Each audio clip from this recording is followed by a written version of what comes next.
You're listening to another great podcast in the MyMac Podcasting Network.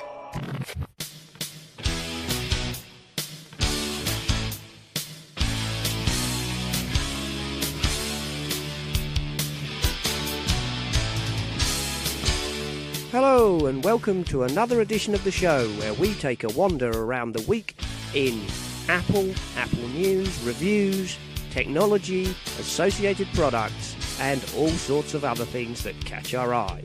This is another episode of the Essential Apple Podcast.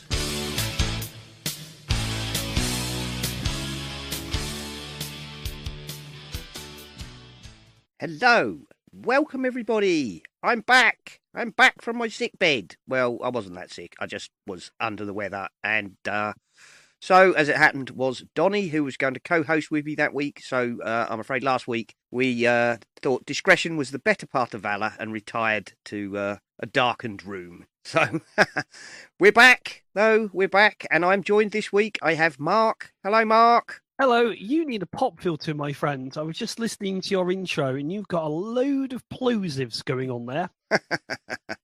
And that's probably true. And I'm also joined by Nick, a.k.a. Spligosh. Hello, Nick. Hi, Simon. A plosive, isn't that something that is like dynamite or something like that? It's plosive. It's when you do the p and the b, you're actually expelling air, and the pop filter just sort of stops the air going straight into the microphone. Although I'm probably doing a really poor job because my pop filter's a little bit broken along with my microphone stand. So well. What a week! What a week! What a week indeed. And before we go any further, before we get on with the fun things, I am going to just mention, because it's pretty bad, Indonesia has been struck with a tsunami following a possibly 7.7 Richter scale earthquake, and the death toll is apparently already 800 and something. And likely to get much worse. So let's all have a thought for those who are worse off than us. And if you could consider making a donation to a reputable aid charity, please do so. Thank you. And now we'll move on to more pleasant things. But, well, it's been a right week, hasn't it, boys? All sorts of things. Oh, I must also mention, before we go any further, because he's asked me to do so, please don't forget that Joe Kissell of Take Control Books has offered us a 30% discount on any purchase before November the 30th. So you can either go to the site, order your books, and enter the code EssentialApple at checkout, or there is a link in the show notes which contains the voucher code already and will get you your 30% off. Thank you very much, Joe. We really appreciate it. You finished, haven't you, Simon? Finished what? The Take Control stuff. He was good enough to give us a bit of a sample. No. That was you're thinking of Dr. Mac. That's the one. That was the productivity course. Yeah, I did the productivity course. Yes. I wouldn't mind having a look. I wouldn't mind having a look at this Take Control thing, because now I've got a lot more time on my hands. I'm always seeking things to occupy myself. It's too cold to do the gardening now. Yeah, well, there's a huge range of books from take control of networking, take control of photos, take control of everything, anything and everything to do with iOS and the Mac, and some are cross-platform. Obviously, there's things about digital security and all sorts. And yes, a very generous 30% off from Joe. So there we go. Well, yeah, what a week indeed. I mean, we have got a huge stack of stories, many of which are probably not particularly meaty per se, but well, I suppose we should just kick off, shall we? Does anybody want to kick off with a story? I think we need to talk about my new career as a YouTube superstar. Oh, well, of course. With my mighty 4 hits. It was how this video came about. So I've recently done a video. Sounds like shameless self-promotion, but who cares? But basically, I've been helping out a few people around where I live transition from the PC world into a tablet world. And it's been really interesting to see I don't know if you would call them the stereotypical iPad user, because they just sort of it starts off they just want to do their email, and then it's sort of they just want to do their email and open up a Word attachment, and then it's open up an email with a Word attachment and then make edits. And it all sounds really, really simple, to all of us listening here, probably. But it's quite interesting to when you sit back and look at the steps you have to go through. So, for example, if you want to edit a Word document in an email, and I can't believe I'm on a podcast, I'm talking about email attachments. Somebody shoot me. Oh, God. You have to open it up in Mail, you preview it, then you have to download Word if you've already got it, then you open it in Word, then you have to save a copy somewhere, and then you can do what you like with it. And I just thought it's quite an interesting thing to sort of go back to those sort of bits and bobs and see how people actually use it. So I did that. Then on the back of that, I went on the YouTube and I was looking for these for a video on how to do a nice zoom in and zoom out effect. You can do a nice zoom in, but the zooming out was a little bit tricky, and I think I've solved it. So if you're an iMovie user and you want to do the zoom in with the Ken Burns effect, but then zoom out and not have a jump cut, if you head over to the Essential Apple YouTube channel, you'll see a video there from my good self. Yes, and the link is in the show notes. And do not confuse the Essential Apple video channel with the Essential Apple YouTube podcast channel, which just has the podcasts on, which get basically no listens at all. well, we might merge it. I've got a few ideas. I've had a few ideas. Right. Anyway, but that's by the by. I mean, I put the shows on the YouTube because it's there. That's the truth. I never really expect it. I mean, YouTube is not really. Who wants to sit and look at the show art for an hour and a half while they listen to a podcast? That's not really an ideal way to listen to a podcast. Oh, well, you say that because I've done a lot of YouTube watching in my retirement years / tried to look for a job. And I realised that I needed to sort my life out. When I kid you not, I started watching the video adventures of a lorry driver. And then one day I was just sat down and I realised I'm watching someone drive a lorry. I like those videos. I think I know which guy you're talking about as well. Jay? I think you're really in trouble. You're really in trouble when you find yourself watching Nyan Cat looped 6 hours. You know what? I might do a live stream later on because in the Slack channel, Donny Yankelo, if I said his name right, I've been a bit more active on the Slack, and he gave me a link to a game, and I initially foolishly dismissed it. Now I'm addicted. Is it the kicking? Is it the kick the ball one? No, it's the fishing one. The fishing one. The fishing. Was it? I don't know. Something fishing. Anyway, perhaps we better put the link in the notes later. Yes. Oh, we don't have to do affiliate links to iTunes to games now because you don't get any payment from them now. Well, no, but people might still want to know what the game is you're talking about. Yeah, that's true. That's true. So if I go quiet, it's because I'm trying to get up to 400 million to get my new boat. What is my new boat going to cost? So having announced your YouTubes now, Mark, it'll be a total of 5 hits tomorrow then. Yes. I know. The thing is, I know it's like YouTube. You've got to be on trend and on topic, but I was just so I did the thing I said I always wanted to do. That if I saw a channel or saw something and went, that's crud, I can do better than that. And that's what I've set myself to challenge to do, because it's like people, well, if you go here and it's like, just, what you want to do is you want to take a long breath and just try and talk to the camera normally. Stop jump cutting. It's the kids of today. Everything you need to know about iMovie. What the fact it's not bad, but it sucks on the iPad. So you can't basically do anything with it. That's your short and tall of it. Well, there we go. That's killed that conversation down, hasn't it? But yes, Nick, in fact, it does let me. We were kind enough to get given a sample of Boinks, which is a bit of broadcasting software, a little bit like Wirecast, but a lot different in many ways. Oh yeah, I know Boinks. Yeah. So I'm going to use that. So I might do a live stream and then work out if I could do a picture-in-picture to sort of do a demonstration of it to use that. So yeah, keep an eye, and I dare say in a few weeks to come there might even be a drunk cast. Oh dear. Oh yeah. So well, what shall we have a look? Let's have a look then. Let's pick a story to start with. A lot of these stories are really quite small, but there's a lot of them. Hang on, before we do that, sorry, I didn't mean to say hang on. So I missed the show where Apple did the announcement-y stuff. Has anyone bought anything? No, not at the moment.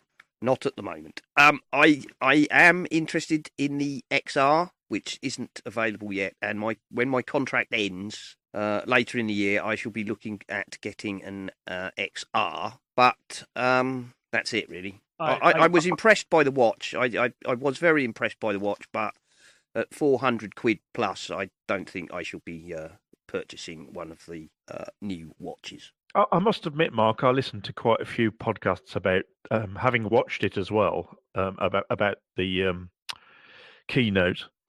I just found the whole thing a bit dull, in all honesty. Yeah, it was, hey, look, we've made some new phones. They look beautiful. They're fantastic. They're faster than they used to be.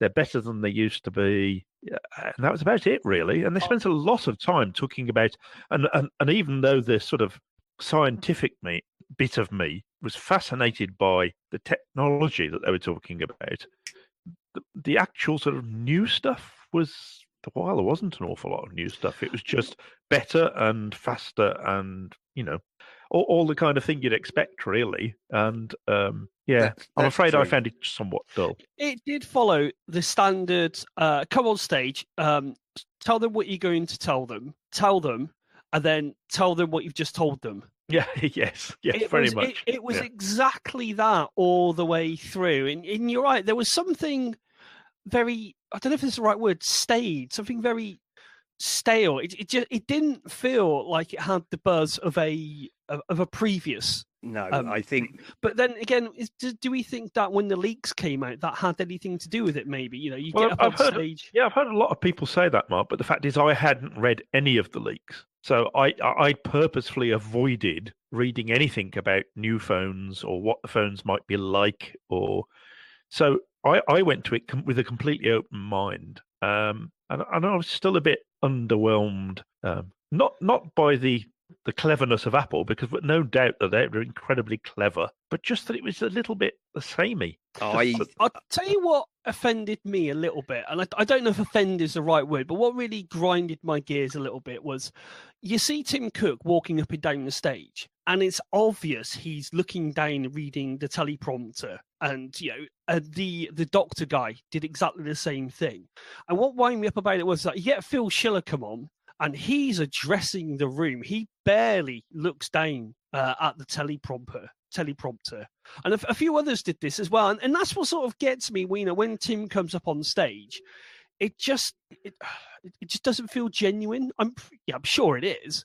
But it was like, if you're that passionate and you're that dedicated, could you not sort of, really learn your lines? I'm sure, they have sort of rehearsed, but it just sort of felt, I don't know, I probably spoiled it for people now, but you watch when they look down, they are reading off the teleprompter, or maybe I'm just being, I expect too much. I think delivery is important, but if you've not got an awful lot to deliver, it's always going to be a bit of a problem. Yeah, I think they were trying.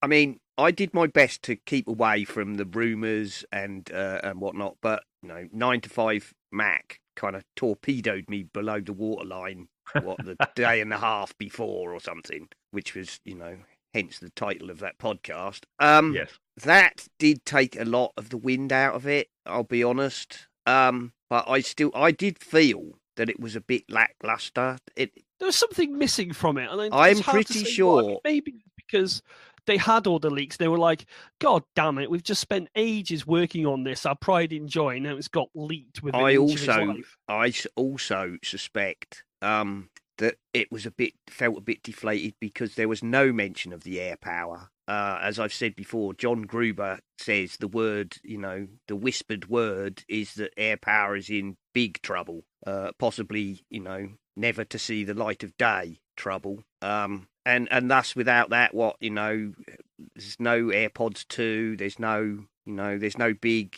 announce about I would love wireless a wireless charging case for the AirPods. I've got to say, it's I still love the AirPods. I still think that's one of Apple's best. It's 140 quid for a set of small headphones, but the other day I couldn't find them, and I had to go back to sticking something with a cable in my ear. And it was cable hell all over again. It seemed to have a magnetic attraction to anything it could snag on. It's like, oh, look at that! You want to walk across the other side of the room? Well, have a dose of pain to get you going. Yank. Yeah. I think part of it as well was the fact that the biggest news was that they got an ECG feature on the watch. Yes. You see how I did that and brought it round to the notes. It's like you've been on this show. Oh, don't start adding a level of professionalism to this show. Climate that just sets a very dangerous precedent for everyone. Well, yeah, I'll tell you what. Let's as you have cleverly steered it round to that. Very, very good. Did you see that segue there? Yes. There was a lot of discussion about this actually in the Slack room. I will be fair, and that is, what cardiologists think about the Apple Watch's heart tracking feature from the Washington Post, and then doctors raised concerns that Apple's Watch ECG feature could lead to needless anxiety from the iLounge.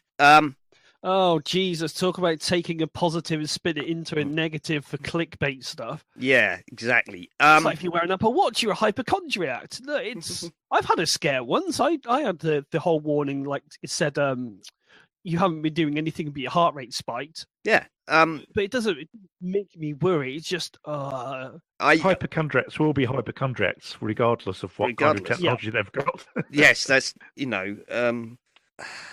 I think on the whole it's a good thing, and I'm pretty sure. I think it's a good thing if you're sharing this kind of stuff with your doctor. Yes, and I think who will know what they're looking for. I think what these articles are actually saying is that most of us don't understand what an ECG looks like or how to interpret it, and therefore, it may. If people who are going to worry will probably worry anyway. I think the truth is people who are going to worry about that sort of thing will worry about it whether they have an ECG or not. And yes. They will find some reason to be worried, right? I feel like my heart is going too fast, or I feel like I'm out of breath when I shouldn't be, or whatever. Well, you get the other way around as well, don't you? It's like you could have that. You could be going for a brisk walk, and you'll go, "Oh my God, am I having a heart attack? I'm walking too fast." But on the converse thing, if it's not triggering something, that's a good thing. It's just all about. No, I haven't seen these articles. I've been staying away from them. But you get the ones. Well, it's not as good as what you'd find in a hospital. Yeah. Of course not. It's like, the Apple Watch doesn't compete with the Garmin Mega Super Duper thing in terms of accuracy. Of course not. It's a completely different subset. It's there as a guide. Exactly. What was the iLounge? Doctors raised concerns Apple Watch could lead to needless anxiety. Doctors are concerned about false positives and so on. Now, I mean, Apple have said that most of these things, like the atrial fibrillation, it has to detect what it considers to be at least 5 atrial fibrillation events before it even bothers to flag it. So, and as I said the other show, and I think Nick would probably agree with me here, most doctors, I know that my doctor would rather I went to the surgery and said, my watch has told me that it might have detected atrial fibrillation or whatever, a normal, an arrhythmia or anything, and him be able to say, I can assure you that it's nothing to worry about, than to me to, drop down dead because I'm doing the typical, there's nothing wrong with me. The typical bloke thing, this stabbing pain in my chest is not anything to be worried about. No. I mean, as Donny said, give it 6 months and no one will remember any of this guff, to be honest. But we won't be getting it in UK for a while, though, will we? Yeah. I think it's good that Apple are pushing this forward, and that they're giving the opportunity for doctors to have more data points to help them with keeping you helping them help you to keep healthy. Anything that gives them extra information has got to be a good thing, particularly when I know this doesn't have anything to do with blood pressure, but I mean, if at some point they find some way of doing regular blood pressure measures for those of us who do suffer with high blood pressure, Yep. well, then that's a good thing. It's a good thing that you're able to keep points. 'Cause I'm one of these people. If you go to the doctor, my blood pressure goes up because I go to the doctors. Yes, you're suffering from white coat syndrome. Yes, in My fact, father gets that something terrible. I have measure me syndrome. So whenever I measure my blood pressure, it goes up because I'm measuring it. Yeah. But I mean that's a good point, because I actually suffer from high blood pressure, and so if so something like that for me would be great. It's actually getting a watch to do that's really hard. Yeah. Yes. Yeah. You do need another device to actually do that with. Unfortunately, but this, I'm pretty sure the heart tracking feature, like all such things, there will be a few people who turn up, but my watch, doctor, my watch. Yeah, but they're the same people who turn up now and go, I think I've got a brain tumour. Why? My head hurts. Right, okay. I went on Google and I diagnosed myself. Oh, they're the good ones. Well, exactly. So, but it's if it saves a few lives, then it's worth doing, isn't it? Yeah. Oh, definitely. And for other people, people like Dougie, who does ultra marathons and things, and obviously knows what his heart rate should look like. I'm sure as a training thing, that's fabulous for him. He can, measure his heart rate on a 50-mile run or whatever, and see how he's doing. People who know what they're looking at will find it useful to see, Indeed. if it's improving their, their oxygenation or their breathing, or they can go further without their heart, going above a certain rate or whatever. And people who, well, let's face it, a little knowledge is a dangerous thing, and those people will be just as dangerous whether they've got an Apple Watch or not. That's the truth. Then, related to that, and this one gave us a bit of a laugh in the Slack room as well, didn't it? According to the Cult of Mac, the Apple Watch fall detection could get you arrested. Well, we laughed at this, I have to say, because I don't know if everybody's aware, but apparently the fall detection in the Apple Watch 4 is only on by default if the watch believes you are over 65 years old. Although, of course, you can turn it on yourself if you want. Has it got some magical way of knowing you're over 65, or well, does it rely on you telling it? Well, I assume it relies on whatever data it's got in your Apple account, wouldn't it? Yeah. And or your health data, of course, if you're using your watch, yes, the health app. As it says here, an Apple Watch can detect if you've fallen and call 911 to get your injuries attended to or get you arrested. When the watch detects a significant hard fall, you get a tap on the wrist and an alarm, and an alert is displayed. You can tell your watch you have fallen but are okay, or you can tell it you didn't fall at all, or nothing. Your watch will automatically call 911 and notify your emergency contact. But what if you fall in a place where you're doing some illegal activity? Then you're an idiot. Sorry. We had a great deal of laughing about this. Oh, I was burglaring the house and I fell out of the window. No. Oh, I see. So it's to do with search then, so they can... Yeah, well, apparently in America... They can't argue if the phone calls 911. They can't argue that you haven't called them, and therefore they can search. Well, it's not about searching. It's like what they appear to be implying is, if your watch summons 911 and then they come into your house in order to assist you. Yes. If they then see it, yes. And if they then see a bag of cannabis, on the table, they could arrest you for it. Whereas I think now that might be a particularly American paranoia, because I'm pretty sure in this country, if you had some, I'm sure if you had a great big stack of cocaine, then maybe you would get arrested. But I'm sure if you had a little bit of, weed for your personal use, I'm pretty sure the ambulance would be far less interested in that and what you did falling down. So we just found that rather silly. How could you turn something really quite positive into, oh my God. Because it's the internet. That's what they do. Look, it could lead to you getting arrested. I'm pretty sure, based on the fact it has to detect a hard fall. It then sets off a whole load of alarms and whatnot. if you don't respond for 60 seconds, or apparently, to make some apparent movement, 60 seconds is a long time to be unconscious in reality. If that is the case and you're unable to tell it, no, don't call 911, you need an ambulance. Far more than you need to worry about whether or not you might get, clapped in irons, I can assure you. And yeah, if you're a burglar and you're prone to falling out of windows, don't turn on the feature, numbskull. Yes, but this is the internet. You forget. I think I do like the Apple Watch, though. I mean, that was definitely the show stealer. Yes, very much. And I'm very, I very much like the fall detection thing because, as I said in the other show, I can imagine if you're a walker or a cyclist, like Mark, if he's out cycling across the bloody Brecon Beacons or something and, hits a rock and falls and bangs his head on a, on a boulder, then would you not want your watch to go, Mark, you appear to have fallen and not have moved for a minute and not responded to the alerts. Perhaps I ought to phone an ambulance. Yeah, I mean, the truth is that falls is a big issue for older people. Of course. And anything that the only thing that I did think when I heard this announced was the kind of people of that age, are they likely to be buying Apple Watches?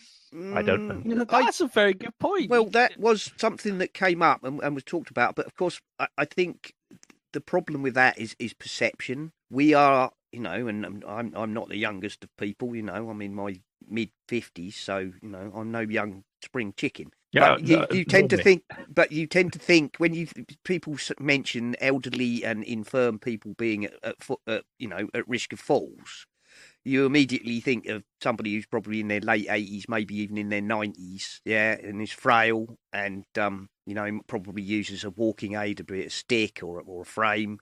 Are these the sort of people who would be wearing an Apple Watch? No, they're not. But if you start introducing that now, what you're talking about is people like me and you, Nick, in 10 years' time. Oh, yeah, I suppose so. It's possible. You would be people who have been wearing an Apple Watch. Or maybe people, certainly people older than us, maybe people who are already in their mid to late 60s. If they've been wearing, people don't have to be super elderly and infirm to become prone to falls. Well, having said that, I mean, last year I was out. I do tend to go out for a walk at lunchtime when I'm at work. And I go walking in the only place that has any trees and cover. It's a local graveyard, and it's actually a very nice place to walk. And on this particular day, I decided that I'd examine the ground close up, and I just sort of lost my footing and ended up not actually in a grave. You'll be pleased to hear. But face down on the. But yeah, I'm not a little guy. I went down with a bit of a wallop, and knowing that that's there in the background would have been useful at the time. Well, and by detecting a fall, of course, everybody seems to be thinking. But your immediate thought is the elderly and infirm. But as you say, it's not difficult to catch your foot on a tree root walking and go face down.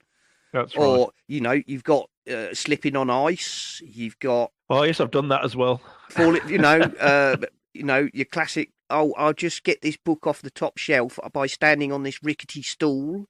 You know what I mean? I've done that one. Yeah. Yeah. That one. All of these things can lead to and that's without any other medical reasons, like I don't know, fainting fits due to diabetes or anything else. So I really it's a useful addition to all the things that the watch can do. I'd very much. That was for me, the star feature. The ECG is nice, and the heart tracking is nice, but no, for me it was the fall detection that struck me as the big piece. But and what was most clever about it was the fact that they obviously thought it through properly, and they weren't just measuring the fact that you fell down; they were measuring other things as well, like where your arms were going, and they're using that as detecting to establish that you're not just sort of having a little trip over your own feet, but you're actually going down. Yeah, they've done it in a very Apple-y sort of way. Yes, yeah, very much. Right. What else have we got? Well, speaking of like how they've done, I think that leads nicely on to about people in trusting and all that sort of about the trust scores that Apple are giving on their iPhone data. What's all that one about? Because again, I am so out the loop at the moment; it's not even funny. Where is that? Apple is quietly giving people trust scores based on their iPhone data, according to The Independent. It says that the iPhone, iPad, Apple Watch, and Apple TV data is used to see how trustworthy you are in a similar scenario to the dystopian series Black Mirror. Right, so you already know that they're pumping it. Look at this. Apple has quietly introduced trust scores for people based on how they use their phones and devices. The tech giant, which last month became the first public company to be worth more than $1 trillion. Apple has said the rating system could be used to help fight fraud through specific examples of how this would work were not given. It sounds like if it's a little bit dystopian in so much as, obviously now they've got this data to monitor what people are doing in the form of screen time. So you got to wonder, is there like a backdoor hook? Because that data's on your phone, and I know Apple say they can't get access to it, but it would certainly be one sort of way to appease all the justicey people. If they could say, well, yeah, we did notice a lot of activity on this day. He was running various messaging apps or something like that for a ne'er-do-weller sort of thing. This is very vague, this article. Apple have said to help identify and prevent fraud, information about how you use your device, including the approximate number of phone calls or emails you send and receive, will be used to compute a device trust score.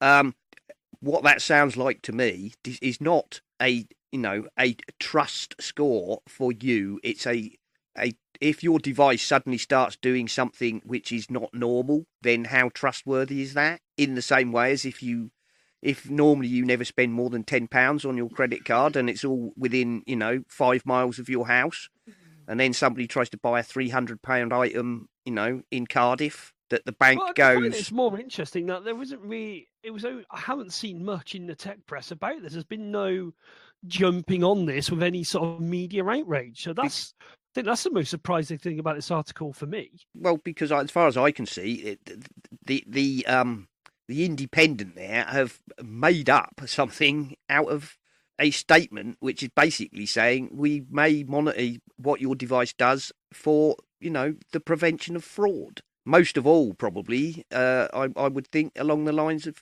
if somebody steals or picks up or otherwise hijacks your phone and tries to do things with it that you don't normally do, that sends up a red flag. We all know, don't we, that on the whole, Apple are very careful about the information that they collect about us. Yes, it's one of their big selling points, isn't it? Is that your security and your data is your data and not our data. So yeah, it sounds a little bit like a clutching at straws. It does. Well, that's it. If there's anything more to, I mean, look what happened with the not antenna gate when it was discovered that Apple were monitoring your location for the aid of cell towers, and everyone jumped on that. And yet this little story's just sort of quietly gone by. Yes, yeah. And the Independent of all people, who never, as far as I can see, they're never one to really sort of cover Apple stuff. Although that is slowly changing, or at least it's not coming into my feed.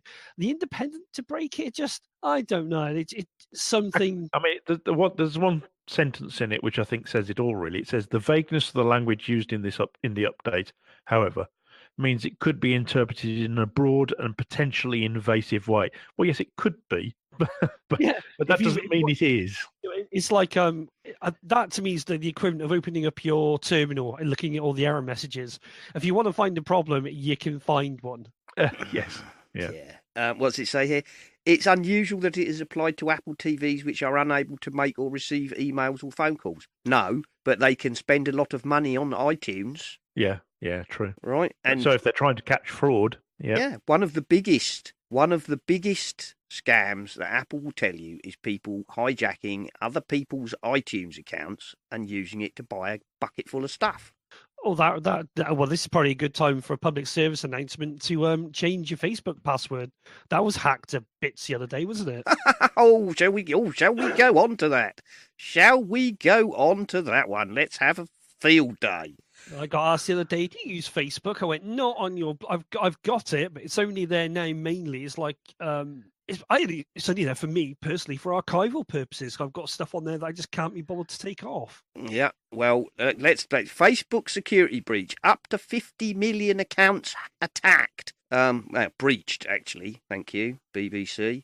The BBC have said here, Facebook security breach up to 50 million accounts. There was a vulnerability in the view as settings, which I'm sure most of our listeners know what the view as settings are, but that's when you're allowed to you turn view my page as one of my friends or view my page as Joe Public. So it's supposed to allow you to check that your data, your security or personal privacy settings are correct. The flaw has now been fixed. Oh wow! Horse, stable door bolted. And all affected accounts have been reset, and 40 million others as a precautionary step.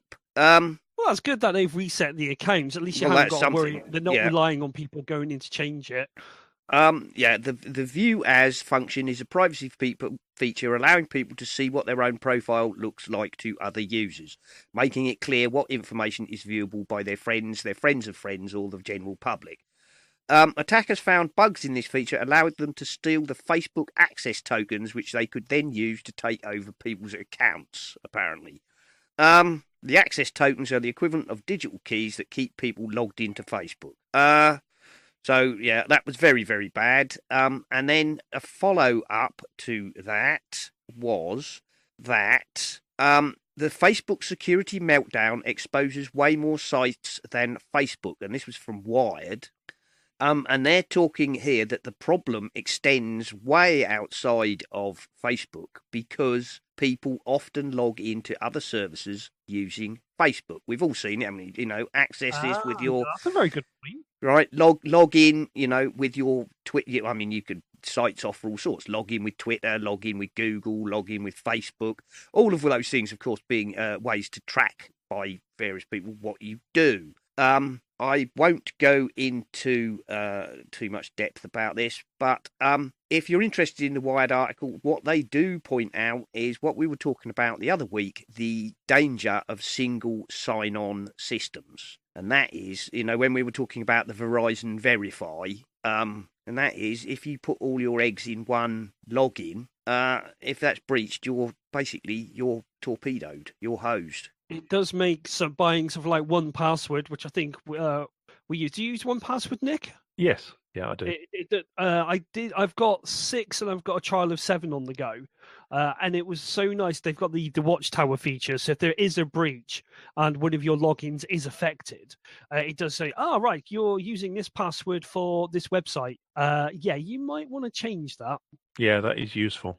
That's good. And of course, they got the old favourite haveibeenpwned.com, which I sort of do a regular check on. And you can actually sign up for an email from them. So if you do get breached, or if something does happen to one of your services, then at least you can get an email so you are in the know, even though it doesn't. I've had one the other day, actually. A couple of months back. What happened? I had it, and it told me my username and password, but it didn't say from what site it had been leaked. Okay. I think the truth is, I use Facebook quite a lot. I use it for keeping in touch with people. Does this concern me? I suppose it should, but deep down, I don't actually share a huge amount of stuff of my personal data on Facebook. I think you can get a bit wound up. I mean, the fact is, the bigger these companies are, the harder they fall. Yeah. And if they get hacked, then unfortunately your information gets out there. Yes, very much. And it's probably a good idea to change your passwords fairly regularly. I think don't have the same password for everything. I mean, yes, I agree here that Facebook are. Because they have been very shoddy about privacy and security, to my view, right from the get-go.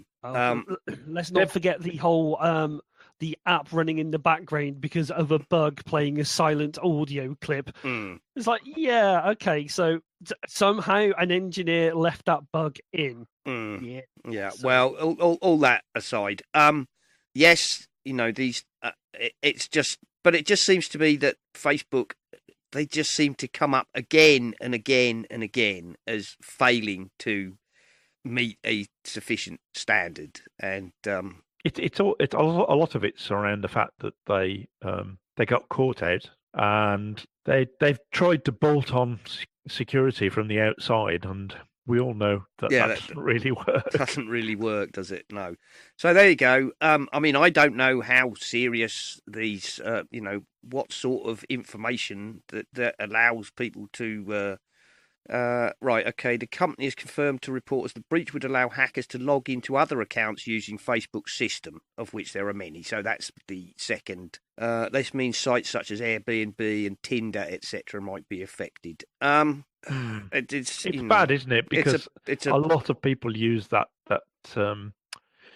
If you're offered a login with and it's simple, you're more likely to do that, aren't you? I mean, I personally don't, but. Who would you rather do it with, Google or Facebook? If you're given the option to say you can sign in easily with Google or Facebook, who would you choose? Well, the truth is, I'd set up my own password and not use another service to do it. But who would I choose? Oh, yeah, that's a difficult one. Yeah, because it's one that I find because in some websites, I can't remember what it was I was on recently, made it really hard to use my own email address. But then I've got the problem with email at the moment is that I've got a mark.ch email address. Right. But I'm also getting, because of the way Google Mail works, I'm also getting email for mark.ch. So I can't really use my email account because I'm thinking, does that mean that the other guy's getting access to my mail as well? Oh, I don't know. What's that? Well, surely Mark in Gmail, mark.ch and mark.ch are the same thing. Yes, but the way that Google works, it doesn't. I don't know if I did do a bit of research into this.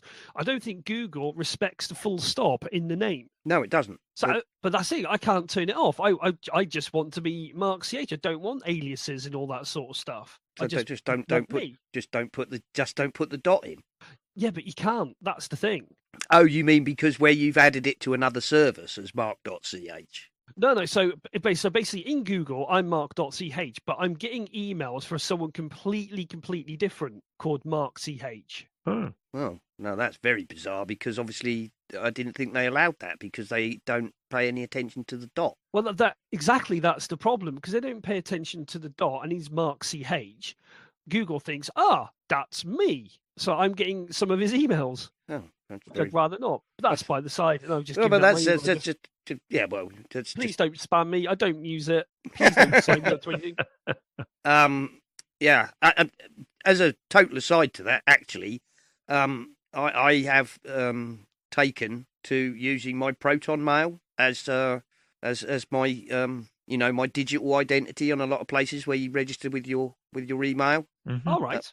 Well, because as Andy N said, if your email becomes pretty much your digital passport, wouldn't you want to use the most secure one you have? So that's why I've because that's the one where recovery things go to, isn't it? If something goes wrong. Well, that's exactly the problem that I've got because this was happening to me the other day. I was getting a reset your password to gain access now, and I'm going, but I've just logged into it. I haven't clicked on this thing. And so what was happening was this other guy was trying to reset a password for the same service that I was using, and I'm getting his reset my password link. So that makes me think: is he getting mine? Yes, who knows? There you go. But I will do. So if anyone out there knows of a workaround for this, please get in touch because it's doing my head in. But I try not to use. I'm making this slow migration to my iCloud account, which is now just full of spam. Right. Well, as we were kind of ragging on Facebook over that one, and I'm not a Facebook liker at all, but Facebook reportedly avoids US government wiretap of messenger voice calls, and this was on The Verge. Basically, the judge rules that Facebook does not have to break Messenger's encryption. A US District Court judge in California ruled in favour of Facebook, denying a federal and state task force which tried to force the social networking company to wiretap Messenger voice calls. Oh, good on Facebook. Yes. So, as I, credit where credit is due. Facebook said, no, we resist this, thing that you want to wiretap the calls. And a judge has upheld it and said that Facebook are correct. And that they should not be forced to break or otherwise wiretap the encryption just because somebody wants to listen into what somebody else is doing. I'm sure they may have good probable cause to be doing such a thing, but, yes. Credit where it's due. Facebook stood up to that one and said no, and a judge has agreed with them. So, shall we take a break? Shall we take a 5-minute break and I could do with a cup of tea. Yes. So we'll go over to John, and I believe John has some new cases, of course, for the newly released phones. So over to you, John. The cases are rolling along. The first company to send us cases for the new iPhone X series is CaseMate. Here at Nemo's hardware store, their website is case-mate.com,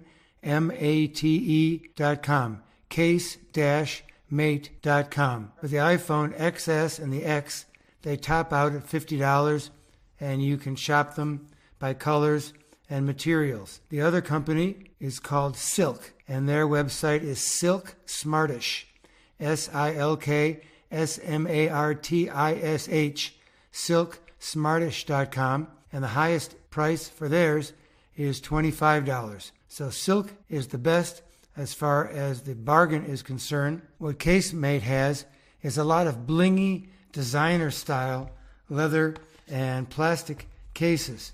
So don't worry so much about the price, but go for the style.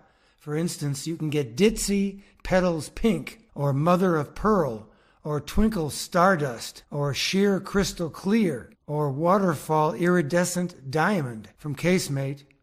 And from Silk, you can get Kung Fu Grip Slim Case, and Wallet Slayer Card Case, and Keeper of the Things Folio Wallet. Both companies, Silk and CaseMate, have provided the full lineup of cases for our coverage, and I'm very impressed with how they have done that after the phones were just released a day or two ago. CaseMate also sent some accessories: Stand-Up's Balloon Dog to help you prop up your phone, Strap's flexible phone strap that glues to the back of your phone, and they like the excited, colorful, blingy, designery, very youth market look, but they also have the genuine leather, barely there, 2mm thin CaseMate. That's one of the ones that comes in at $50. So shop around on both of their websites. They are ready to go. Their cases are in production, and we have a big truck sitting out in the back of Nemo's hardware store. Half of it has CaseMate, the other half Silk cases in it for the people who are lucky enough to get the first inventory. Silk did something so extraordinary. I want to give them special, amazing congratulations.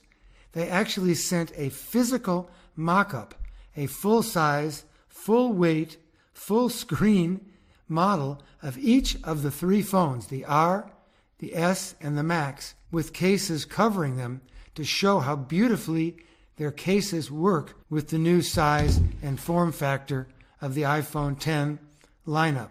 I am really impressed. They're mock-ups. You can't charge them up or use them, but I'm holding them in my hand, and it feels and looks exactly like what the phone will look like.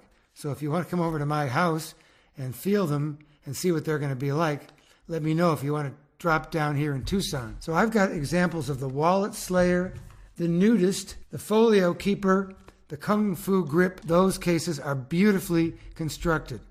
There are some floral designs, but mostly they're a very rugged, hard, durable, but yet at the same time flexible and protective, plasticky, rubbery material. Oops, that's my phone. So I like the way they use their wallets to slide your cards and things in. And then the Kung Fu Gripper really is squishy and really grabs onto the phone. So thank you to Casemate and to silksmartish.com for providing these cases for the new iPhone 10 range, the S, the R, and the Max, with prices from $12 up to $50. So find the one you want. They will be good quality when they arrive and they wrap around your phone. Please remember also to get a glass premium front protector to protect that screen. Please get the Apple Care and get the glass screen protector. One more thing here. I'm talking about the cable wrangler magnet base from Silk with the 6-foot lightning cable and the 2 USB port AC power brick included. More on this one next week. Back then. Thank you, John. And of course, as always, all the links for the products in the hardware store will be in the show notes. Well, after that little break, the boys and I were talking, and we thought we might like to have a little bit of a chat about the first iOS 12.1 public beta, which is now out with group FaceTime. Obviously, I've been using the iOS 12 betas for so long that I hardly even know what the differences are anymore. What, between that and the actual releases? Well, yeah, because, you know, when iOS 12 went live and there were all people going, oh, look, it does this and it does that. And I'm like, you know, I've been using it for 6 months. I forget what bits were different from iOS 11. Yeah, You know, I'm kind of running that far ahead of the curve that by the time it gets here, I've forgotten what bits are new. So have you tried using this group FaceTime yet? I haven't, because I'm not really much of a FaceTime user, I'll be honest. No, I only tend to use it with my family, just occasionally. Yeah, I mean, it's not something that we really make a great deal of use of. I've heard a lot of podcasters say, you know, that they're hopeful that it will be it'll be useful for podcasting with. Yeah, but it will be if you've got a Mac and you set yourself up, but it'll also be good if I'm out in the field and I want to join in on a podcast. I can do it directly from my phone. But of course, you got the whole thing about microphone quality. But it should be an easy win, especially for people like us, because one of the problems we have is like, Wire is a very, very good program. And we prefer it much, much more over Skype. Although Skype is getting a little bit better, to be fair. It's just that, you know, you've got to get someone to download the program. Then they've got to sign in. And it's like this. I think it's a reason why we haven't gone over to Discord, to do all the chatty sort of stuff, because that seems to be popular with the podcasters, because it's just another hurdle. But if you get someone on the show, especially an Apple show, they're bound to have some sort of iOS device at a pinch. So it should be an easy win. It just all depends on the reliability of Apple's cloud services, which, as I haven't heard any complaints, you could sort of almost say they're getting better. So do you think there'll be an opportunity to be able to record the FaceTimes? I mean, you can't. Am I wrong that you can't actually record FaceTime currently? Yeah, you can't. You may be able to do it via. No, I was thinking, can you do a screen recording and do it that way? I suppose what you could do is plug your phone into your Mac, set up a screen recording, and then do it that way. That may work. Oh yeah, I suppose so. That's possible. But then you would how would you then be able to speak to them? You see? Yeah. Yes. It's been the bane of. It's been something I've wanted to try and work out. Is how can I do a podcast just using my iPad without using any funky sort of web services? Yeah, it's a lot of people seem to be putting a lot of hope on it, and I can kind of see why. I mean, for years people have used Skype. You know, then obviously we changed over to Wire. A lot of people are using Discord. I find Discord somewhat excessively complex. You know, don't get me wrong, we've said it before, Discord comes from a completely different background and has really, its use for podcasting is a kind of just an offshoot. That's not its purpose. It was designed for, you know, groups of gamers. So Yes. you can have backroom chat and in-game chatter. So it comes from the same stable as services like Ventrilo and TeamSpeak and Mumble, those sort of people. But whenever we've used it, I find it overly complicated, to be honest.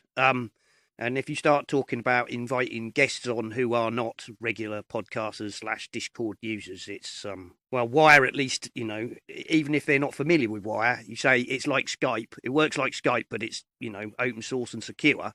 Most people can manage that. I think a lot of people are putting a lot of hope on FaceTime because FaceTime's always been known to have good quality audio. Yes. That is what a lot of people are looking for because, no matter how hard we try or what service we use, you'll still hear podcasts where somebody goes, and so, Carl, and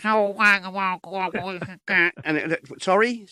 Oh, yes, the old jitter. But normally, though, it does work quite well, even with a low 3G signal, because if I run out of minutes, I automatically swap over to FaceTime audio. And it's just the difference is so nice. It really is. It does sort of make you think about just how crummy the cellular voice network is. Well, Orange have at one point, or I don't know if EE have got it now, like high quality audio. I think they were attempting that. One of the services were talking about using higher quality audio, weren't they? And then there was 2 phones that came out, and then that was it. It died. Well, I'm surprised. I must admit that Apple. I know that podcasters are a minority in comparison to the rest of their business. I just think that it's about time that podcasters got a fair share.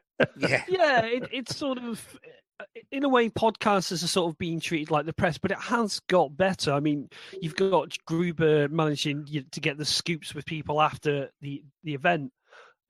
They've done the round table with like famous bloggers, but I don't know if anyone out there knows if I can get like an audio hub that will work with Lightning, that will go into an iPad or a phone. I'd love to do that. Come on, Apple. Apple, do it. It's about time you did something really useful. For the small minority of us people who probably make up less than 0.5%. Yeah, they're not going to do it, are they? Let's be honest.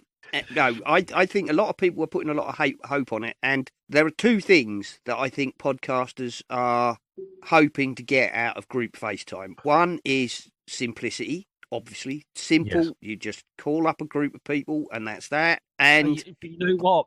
I'd actually forgotten there was such thing as a FaceTime app. Mm-hmm. And high quality audio. That is what they're looking for. Now, whether or not it will pan out, I don't know. I'm not going to jump straight into giving it a go. I mean, at the minute, it's still only in. It was in and out of the iOS 12 betas. I've not used it because I don't really use FaceTime. To be honest, is it only on iOS? Is it going to be available for macOS as well? I guess it will be available for macOS, but I'm not sure that it's available for macOS at the moment. So I suppose podcasters are going to want it on macOS, really. Yes, exactly. You're not... Well, when it comes over to macOS, then that'll be it. I'll rejig my workflow to take advantage of it. Well, yeah, and we'll. I'll be happy to give it a go. I really will. But I'm not pinning to, because I'm quite happy with the setup that we use. Wire isn't perfect. No solution is perfect, but it's it's not bad. It's not bad, and it certainly has improved in leaps and bounds. From even when we first started using it, we had troubles with it, but it was still better than Skype at the time. There we go. So I don't know is the truth about that. In reality, I'm a bit like Mark. I've almost never used FaceTime. I don't know why. It is quite cool. I mean, I've used it. My brother has a place in Florida, and so when they're out there, I'll quite often FaceTime to him. And it is good. Okay, it's like everything else that's going across the public internet, it's not perfect, but it is pretty good most of the time. I was looking at one feature that I had. This is what I always find interesting about the new releases of OSs. Is I'm not sure if it's in High Sierra or Mojave, with screen sharing, and I'd completely forgotten about that because I needed some help with a printer the other day, and I was talking to my friend, and it's like, can you describe it? And then I realised I should have just done a screen share. Yes.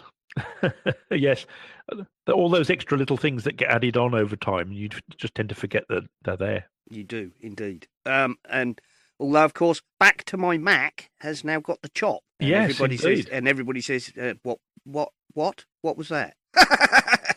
Yeah, other than those few people who actually used it regularly. Yeah, it seems to have been a completely unused.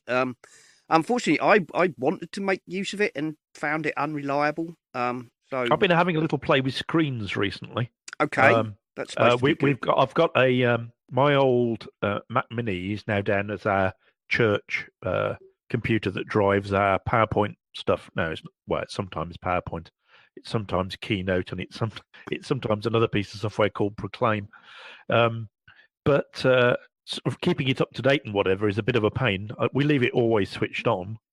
It's on a network which nothing else is on, so there's no dangers of people hacking into it and finding anything very useful. Apart from a lot of PowerPoint slides from your exactly, church. Yeah. Which you'll probably, but you'd be glad for them to yeah, have. Take them and spread the word. I haven't actually got it set up yet, but I've been having a play with it. So I've subscribed to Setup for a little while to see what that's like. Oh, right, yeah, okay. I'm not sure I'll stay with it, but just to have a play. £10 a month now, isn't it, Setup? Because it started out at a £5, I think. Although there is now a much, much bigger stable of products. There is, yeah, and Screens is one of them. Right. And they've also got Jump to Desktop as well. Okay. The one doing the same thing. Okay. Actually, I'll tell you what. While we're talking about keeping things up to date, shall we mention this one?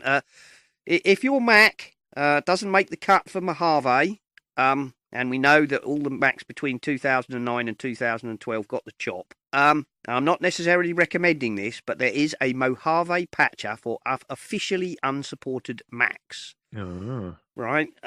Now, this is, I suspect, the older your Mac is, the riskier it probably becomes. But if your Mac didn't quite make the cut and you think that it would probably be okay, there is a patcher, and it is at dosdude1.com/Mojave.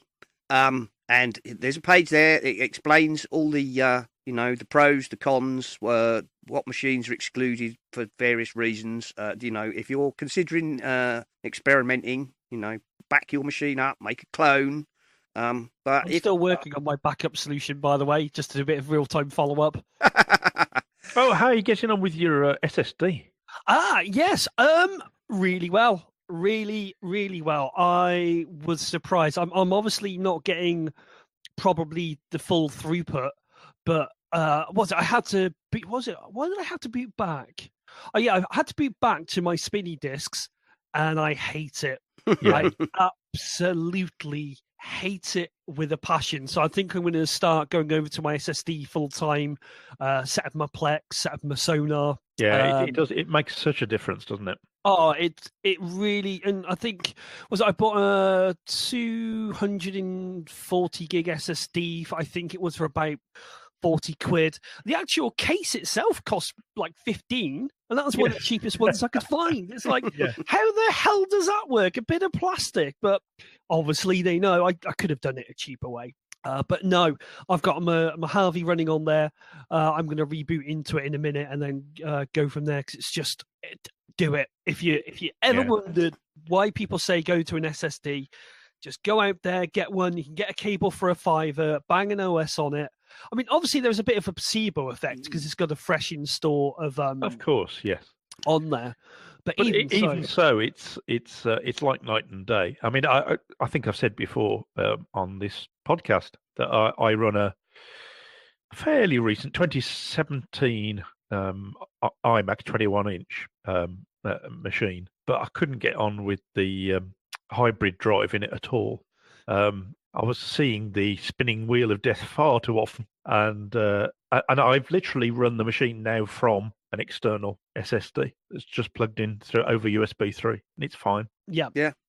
very much so. And I think whilst it's sort of in its current state now, it's nice and fresh. I'm actually going to do some sort of backup plan for it. Jolly, good that's what we like to idea. hear. That's the way to do it, Mark. Start clean. Get yourself a pocket drive and. Got to share this one.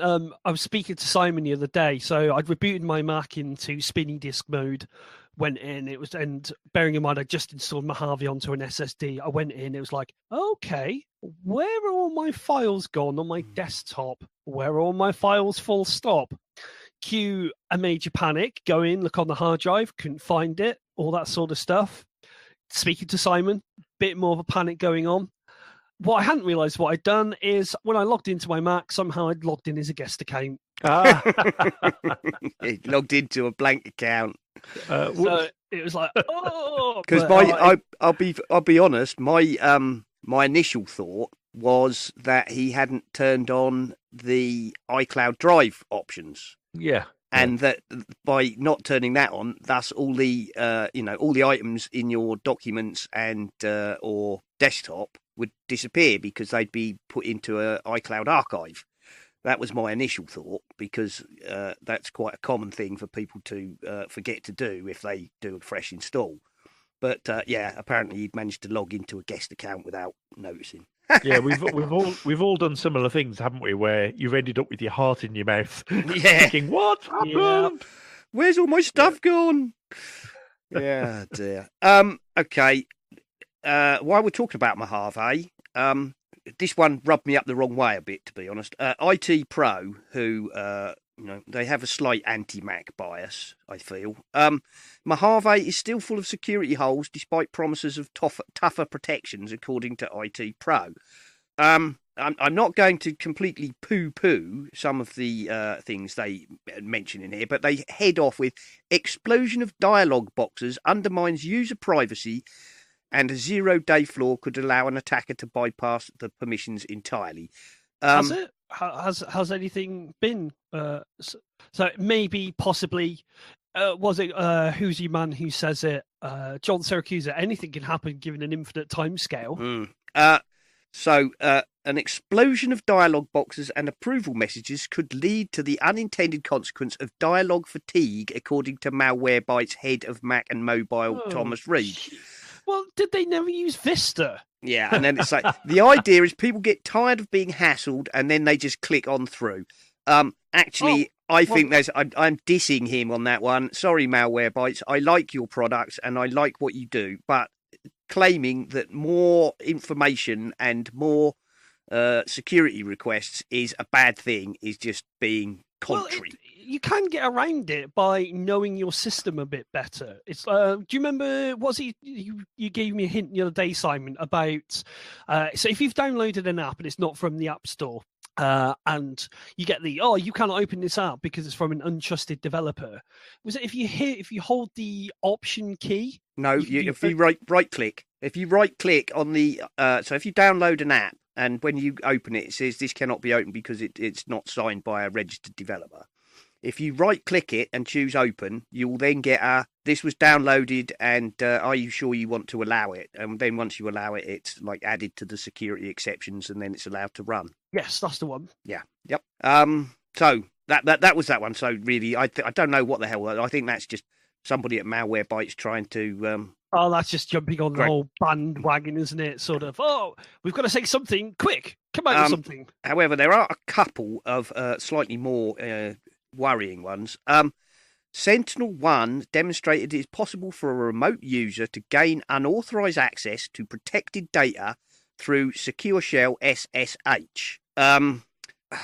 Well, I mistakenly, I think I must have conflated SSH with something else and said I didn't think it had been considered secure for years, but Alistair assures me that actually it is, so I must have mixed it up with something else. But what is true, of course, is that SSH is not on by default. No sharing is on by default. So, to my mind, the fact that someone can get in through a secure shell and execute Unix commands and do things that might be bad is a bit like, that's a bit niche. I'm not poo-pooing it, if there's a problem, I'm sure it needs to be addressed. But SSH is not your man in the streets, application of choice, if you know what I mean. And I'm pretty sure most people who are using SSH know what they're doing and can configure it to be protected. Yes, if you're into the realms of SSH, you know about all that sort of. I'm going to show just how little I know about CH modding and your sudoing and all that sort of stuff. Yeah, it's just one of those things. It is what it is. As I think we're demonstrating now, it's a bit of a slow news week. And whenever you get these new OSs coming out, there's always people saying there could be a flaw. And I have to say that this week's news was a bit of a mudstorm of, oh, this is wrong with Mojave. This is wrong. This is wrong. This is wrong. Most of which, although, having headlines like iOS 12 has a serious problem, Forbes magazine says, most of it turns out to be, could be, most of them sound like teething problems, to be honest. Sure, if they're a security problem. But as I said in the Slack, there is a reason why people who need to be secure, don't run the latest OS. They don't go and install, 0.0 releases of a new OS. I mean, most people, especially if you don't have a backup like me. Most people who, big companies or whatever have to worry about security policies and data integrity and so on. They usually run at least one major OS behind, because everything has to be security audited and validated, and all their apps have to be proven to work and all that before they're even allowed to let them out into the corporation. So a lot of this stuff sounds like teething problems to me. It is. It's again, slow news week. Mojave. There hasn't been the usual outrage like when High Sierra came along and they they rewrote the Windows server and that just sort of that killed my Mac Mini stone dead. So Mojave, I don't know if Mojave's done the same, but it's just it's a slow news week. And then we've got a lot of other security stories here, and we've been going a while, so I'll just glance over some of these, shall we? Apparently, Newegg, for over a month, hackers were stealing credit card data from Newegg from customers as they made purchases. There's a link to that. That's pretty bad. Yeah. That was pretty bad. Semantic published a piece, Mobile Privacy, What Do Your Apps Know About You? Now, I know, obviously, Semantic are a security company, and it's, good for them to give you the heebie-jeebies, but actually, most of that is actually good sense, sort of thing we've all said on here before. Why does a marble maze game need to have access to your contacts or your? Oh yes, especially when you sign into some apps and it goes, oh yeah, like exactly what you said. Oh, it's going to see all of my emails and all of my contacts and it want access to my camera. It's like, no, I don't think so. Thank you. Yeah, I see that and I go, yeah, no, it's. And then you got the whole GDPR thing. It's like, no, my data is my own. Yep. Right. Our friends over at Proton Mail blog have published a piece called "How to Protect Your Phone or Computer When Crossing Borders." And I won't go in there. I'll just say the link is in the notes. And obviously, we're all big fans of Proton Mail and VPN, and they tend to know what they're talking about. So if you're interested in that, have a read.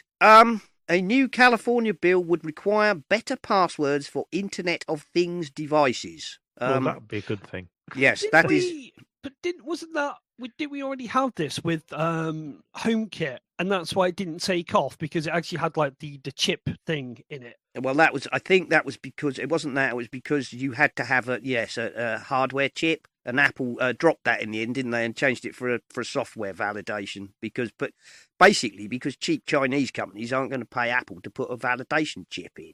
That was the thing with that. And then a sub follow-up to that, California just became the first state with an Internet of Things cybersecurity law from The Verge. So apparently that got passed.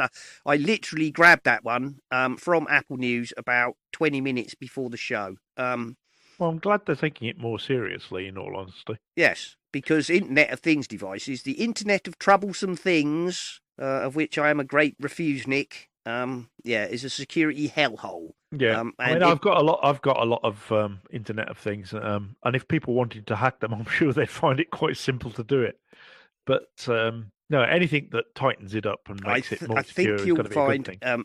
if I remember from the bit saying will require, was one of the biggest requests is that devices should not ship with default passwords. They should certainly not ship with the same default password across every device. Yeah. And I don't know if I've mentioned this before, but they're suggesting basically that manufacturers should make it such that when you install such a device, basically before you can use it, it tells you to set your own secure password. And I know that I know that sounds simple, but I know that is doable because if you install a BT Home Hub, like my father has, when you get it, it comes with a card with the default admin, login to set up. But when you connect it and log in using that supplied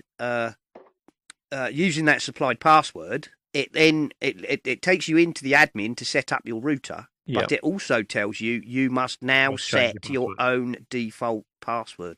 Jolly good. So that it and gives you some hints, so that even the supplied password is only good for one activation to let you in to set it up. Oh, that's good.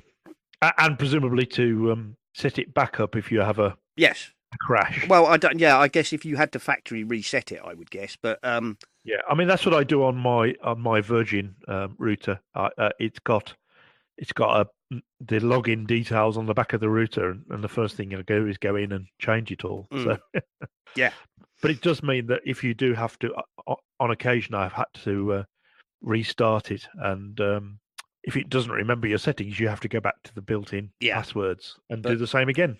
But so anyway, and obviously California have mandated that apparently, and that's good. That's a good thing. And as they tend to say in America, where California leads, the rest shall follow. So hopefully that will help enforce a bit more sensible security on the Internet of troublesome things. Indeed. Apparently, Ben Baharin says, with Apple and Microsoft taking a vocal leadership position on human rights and privacy, this may become table stakes going forward for other companies. That's a Twitter piece. I think it leads on to another article somewhere. I would like to say I hope that he's right. I would like to hope that Ben is right on that. We shall see. Right, that's sort of pretty much it, really. Apparently, this is quick in the news, a multi-million-pound cyber force is to be launched in Britain, according to The Independent. So we're going to have a load of cyber warriors defending us against the evils of the internet, apparently. Can I get a job there?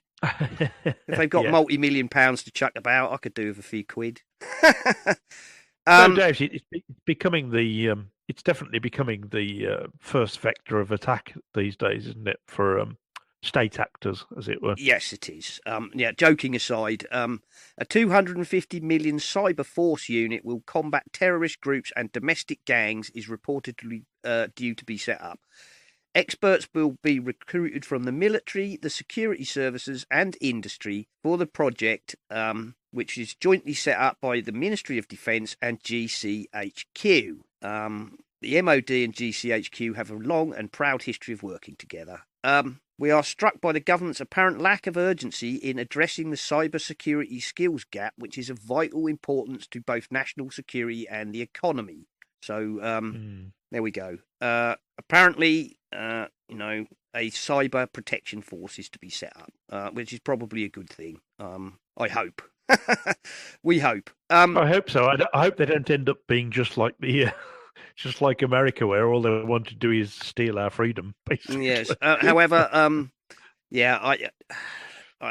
from what appears to be their remit, it appears to be protecting the state against malicious action. So, and let's face it, whatever we think, I'm pretty sure that it's important that every country should really have a cyber protection force of some sort. I'm pretty sure. Yes. As you say, what with state actors and malicious state-funded gangs and so on. Right. Shall we just quickly go on then? Worth the chirps. This one was yours, wasn't it, Mark? Internet Arcade? Yes. I can't remember where I found this from last night. It was a very much a drunken find. So you remember the old days like Narcos and not Narcos, Narc, Outrun, Space Harrier, and all those sort of arcade games. Well, Yeah. now you can play them in a browser, and I was last night till the wee small hours. I don't know how they've done it, but basically they've got the main ROMs or the arcade boards running in a browser, and it's awesome fun. Be prepared to lose a lot of your time to nostalgia. Oh, Uh-oh. look here. Outrun, Defender, Astro Blaster, Berserk, And I'm still Joust. useless. We're playing those games as I was before. Yeah, Ooh. that's true. I was never any good at them either.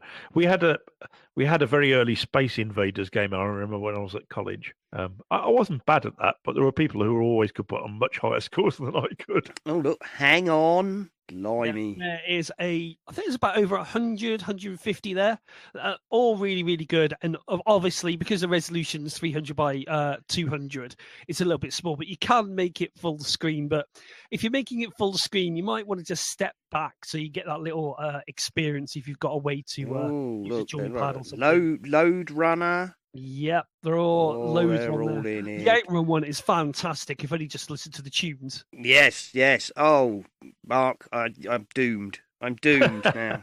Yep. And that, by the way, if you want to, the link is in the show notes, but it is archive.org/details/internet arcade. There we go. I'm not sure who posted this. This shortcut lets you download YouTube videos on your iPhone straight from source. No shady service required. This was from it's on Gadget Hacks. I might have been Mac Jim. I can't remember who posted that. Might have been Mac Jim. So there you go. If you're into downloading YouTube videos, you can do that. Apparently, if you have YouTube Premium, you can already do that directly in YouTube. But there we are.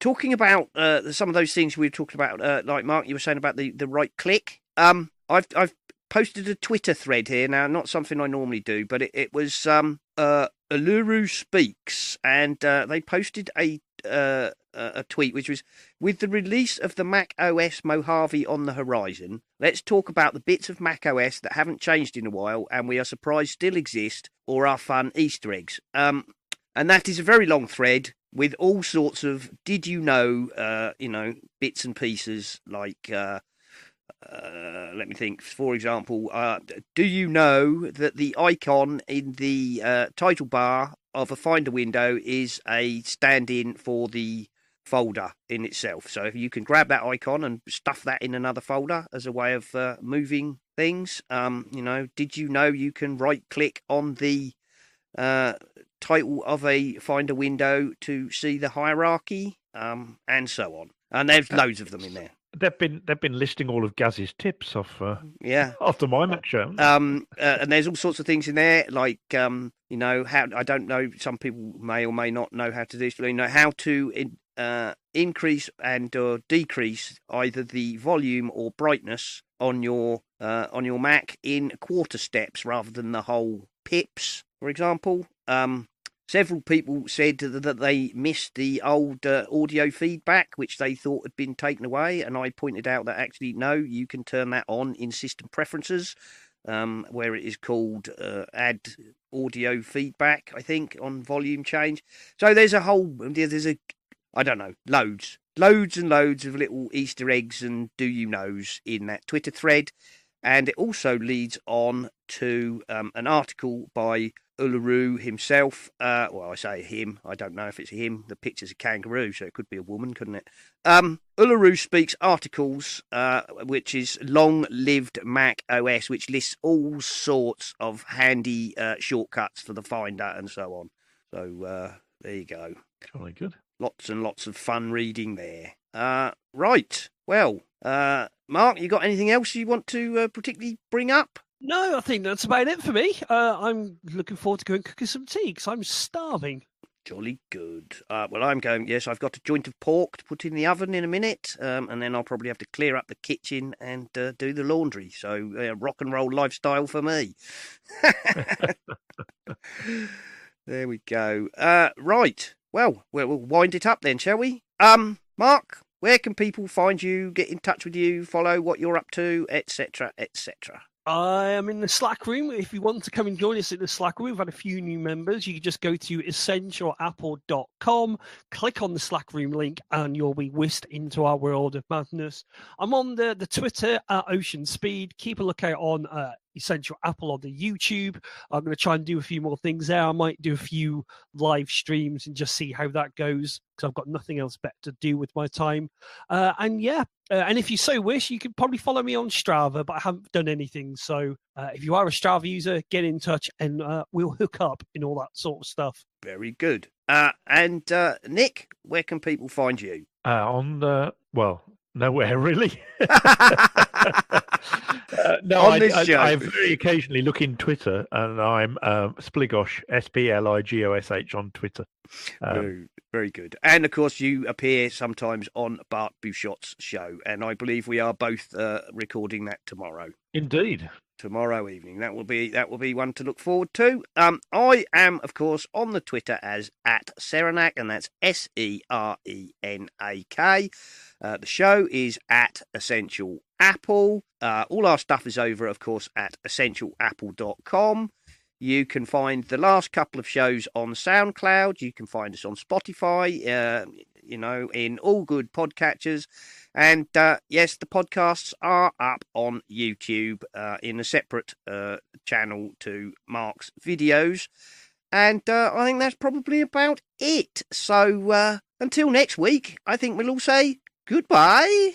Cheerio. Bye-bye. You've been listening to the Essential Apple podcast, and I'd like to say if you enjoy the show and would like to support us, feel free to go over to the website essentialapple.com and you will find links to both Patreon and the Pinecast Tips Jar, where you can make a donation towards the costs of the show, or even if you're really keen, you could set up a recurring payment. And thank you very, very much to all the people who already do support us. We really do appreciate you very much indeed.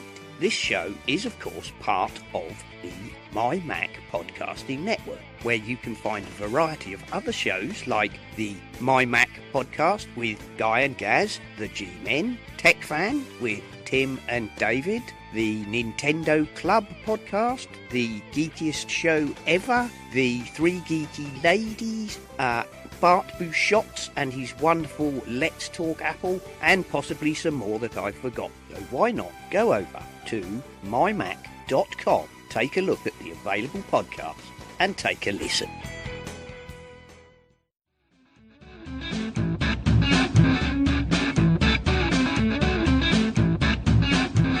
It's autumn. No, Gaz, it's fall. No, that wasn't. No, that was. It's got to be quicker than that.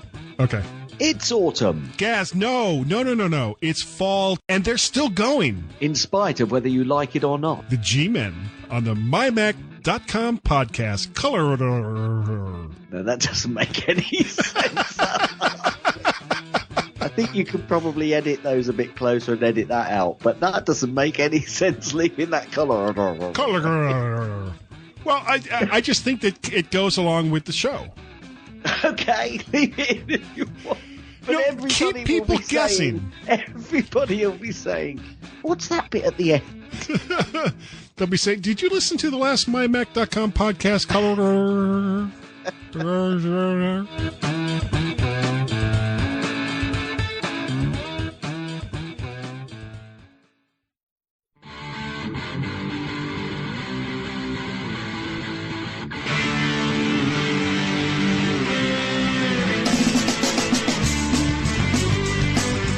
Has been the Essential Apple Podcast. Goodbye and thank you for listening.